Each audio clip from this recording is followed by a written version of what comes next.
The champagne flute shattered against the marble floor, its crash slicing through the murmur of the gala like a scream. I stood frozen, my pulse hammering in my ears, as every head in the room swiveled toward me.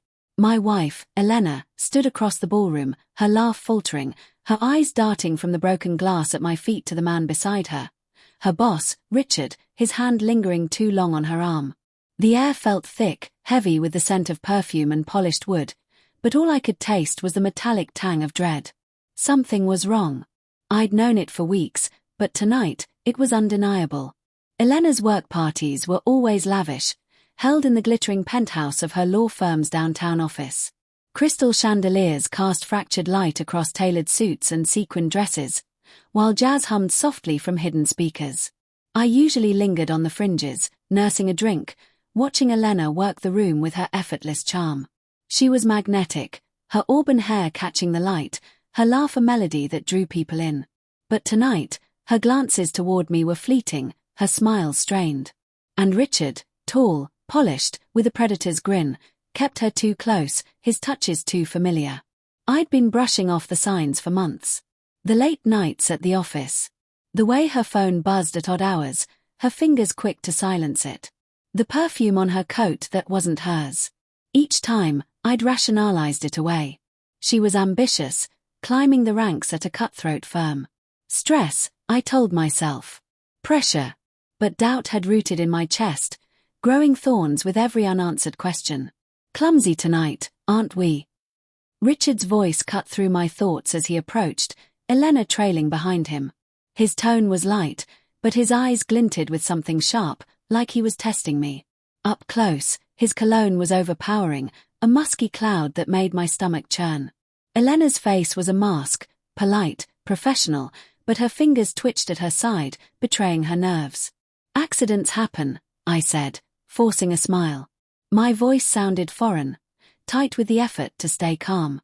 I bent to pick up the shards, but a waiter materialized, whisking them away. The room resumed its hum, but the tension between us lingered like static. Elena tells me you're in, what, cybersecurity? Richard's smirk was subtle, but it stung.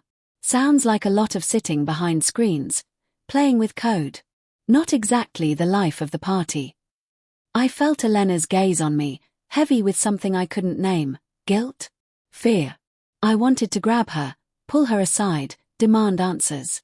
But I played along, my jaw tight. It pays the bills. Keeps things secure. Secure, he repeated, his eyes flicking to Elena. Funny word, that. Hard to keep everything locked down, isn't it? The barb landed like a blade. My heart thudded, and I wondered if he knew, if he was toying with me. Elena laughed, too shrill, and touched his arm. Richard, stop.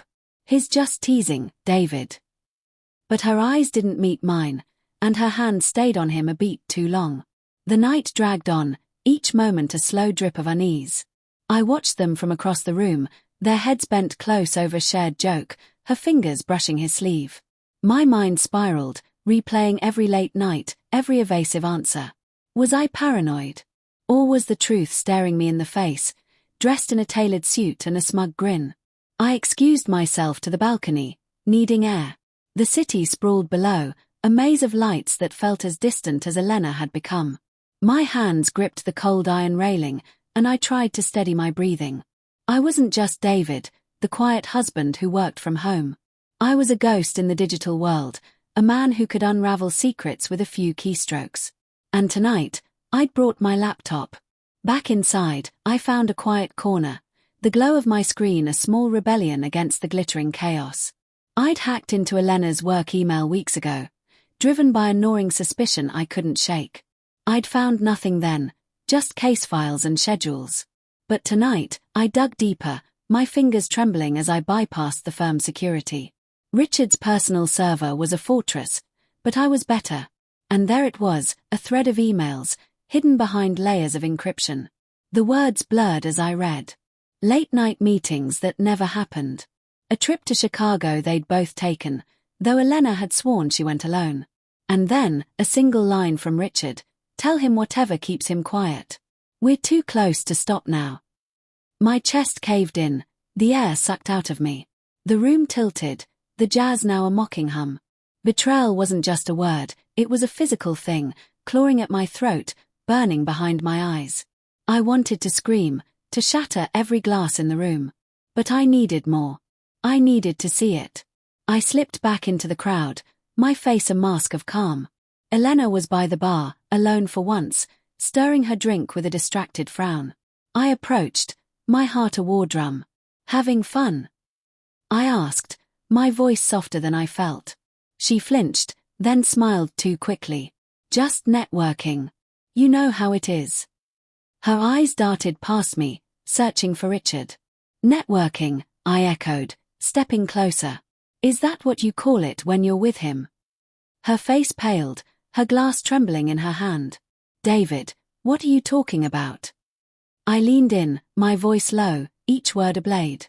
"I know, Elena. The emails. Chicago. Everything." Her breath hitched, and for a moment, I saw the woman I married, vulnerable, caught. Then her eyes hardened. "You spied on me," she hissed, her voice a mix of guilt and defiance. "You don't trust me." "Should I?"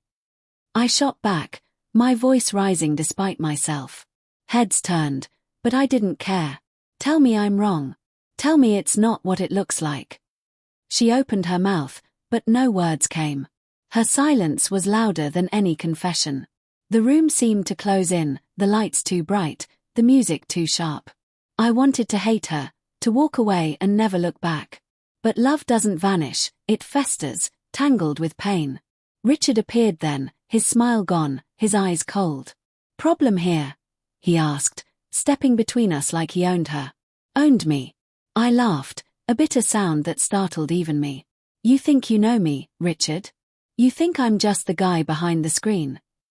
I pulled out my phone, the screen glowing with the emails I'd forwarded to myself. "I'm the guy who can ruin you.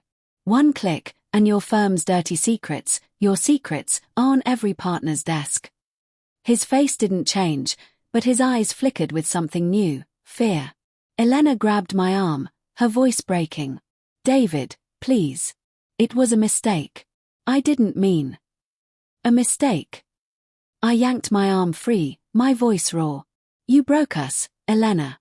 You chose him." The room was watching now, a hushed circle of witnesses to our unraveling. I didn't care. Let them see. Let them know. I turned to Richard, my voice steady despite the storm inside. "You challenged the wrong man." I walked out, the city's pulse swallowing my steps. Behind me, Elena's sob echoed, but I didn't turn back. The truth was a weight I'd carry forever, but so was my power. I wasn't just the betrayed husband. I was the man who could break them both, and I would.